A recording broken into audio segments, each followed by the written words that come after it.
The very first variety I'm going to show you right now. This is a lo and behold. This is called the Ruby Chip. This is one of our newer varieties of buddleas. It's also known as butterfly bush. For right now, we only got this in a 3-gallon. We're seeing how we go with sales, and we'll see whether or not Jeff wants to decide it. He wants to try to grow this in a 1-gallon. It has a pink to reddish-like flower to it. It prefers to be moist to well-drained soil. And also, too, this is a variety we want to plant in the direct sun. This is more of a dwarf buddlea. It's a little bit taller than the pugster, but this is a dwarf variety when it comes to the buddleas. Like I said, this is one of our newer varieties.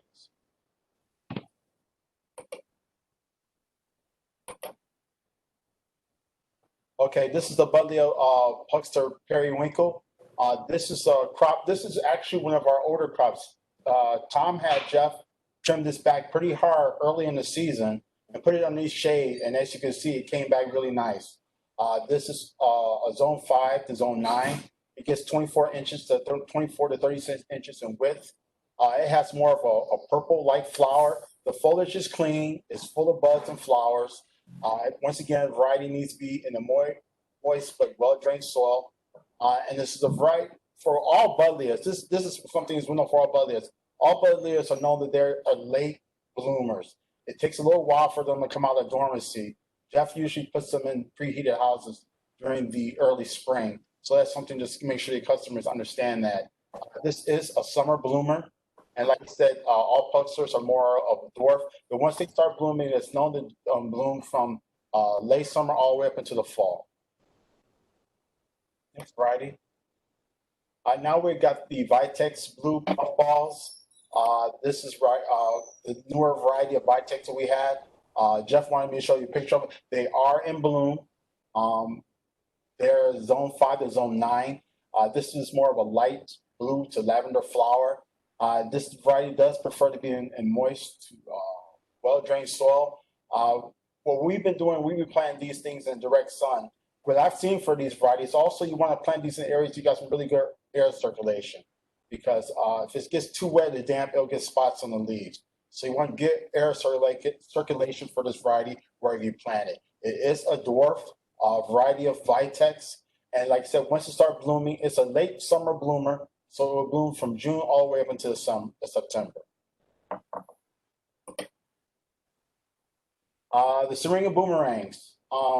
This is the 1 gallons. We have 3 gallons on. Jeff just recently go ahead and told me go ahead. It's okay to roll these 1 gallons into current. I put 1,000 in current.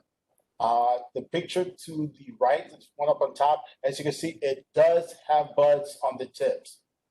It will give you some purple-like flowers to it. Great thing about these ring bloomers, you can trim it back, and these are rebloomers. They'll keep on blooming back for you.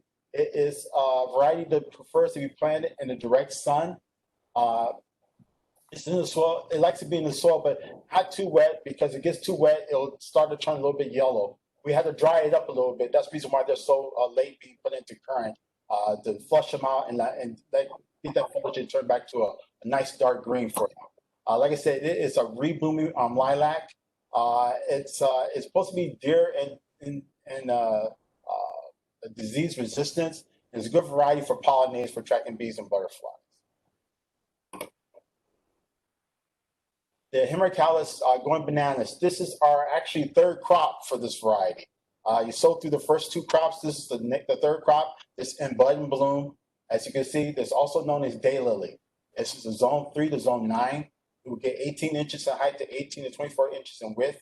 It's a beautiful yellow flower. These are rebloomers.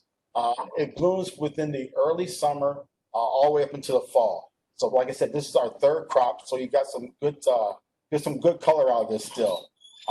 It does well in poor soil, and it likes to be a little bit on the dry side. Like I said, this is a picture I just took yesterday. As you can see, full of buds and blooms. Next picture, please. And then we have the Calycanthus Aphrodite. This is also known as sweet shrub. It's a zone 5 to zone 9. These are in buds. There's some buds showing up in there, and then some of them are already starting to crack some color. Not heavy, but as you can see in the picture, they are starting to show some buds on these varieties. This is our second crop. Jeff had did a good trim on these. They're coming out of a trim. New growth, as you can see, coming out of them, full of buds and blooms. This is a variety. The bloom time is within the midsummer all the way up to the late fall, and it prefers to be planted in the direct sun. It's a very fragrant flower, and it's a very beautiful glossy green leaf. Nice clean foliage, and it's also considered to be deer resistant. Next variety, please. Now we have the hibiscus blue chiffon, also known as Rosa Sharon. It's a zone 4 variety. It would get 10 feet to 6 feet in height. It is more of a blue flower. Just right here, it prefers to be the average moist soil. The thing about hibiscus, you have to keep in mind, you do not want these varieties to dry out. They don't recover very well if you let them dry out too well. They almost like if they let them dry out, they almost want to go into dormancy. So this is one of the varieties you want to make sure you want to keep it the soil moist and wet. This variety is considered to be a large semi-double bloom flower. It's good for patios and also good for borders. And as you can see, once you get established in the picture on the right, you get loaded. It'll be loaded with lots of buds and flowers and blooms for you. Next variety. Okay, now this is the hibiscus lavender chiffon. As you can see, it is loaded with buds and flowers. It is zone 5 to zone 9. It will get 8 feet to 12 feet in height. This is, like I said, what's in the 3-gallon. It likes to be in moist, well-drained soil. This is a variety you want to say you want to prune it in the winter or early spring. Most of the hibiscus, they're late bloomers when it comes out of dormancy, when you come out in the early spring. And like I said, this is a variety you want. They are summer bloomers, all right? A great thing about this particular variety is that, you can also train it to be in a tree form. And it's a good variety for butterflies, bees, and it is considered to be deer resistant.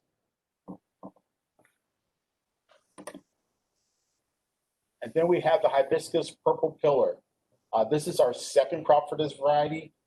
This variety is just starting to get buds. It's not showing color yet, but it is nice and tall, and it's starting to get some buds. It would get 10 to 16 or 16 feet in height and 24 to 30 inches in width. It has a purple, red eye-like flower, as you can see in the picture on the right. And this is another one. They basically mostly saying that if you want to, you can train it to also be in tree form. This is probably one of the better varieties you want to use if you want to try and put something in a tree form. It is once again, all hibiscus are summer bloomers. They're coming out of dormancy, but once they start blooming, this is from a variety you want your yard to have that summer color.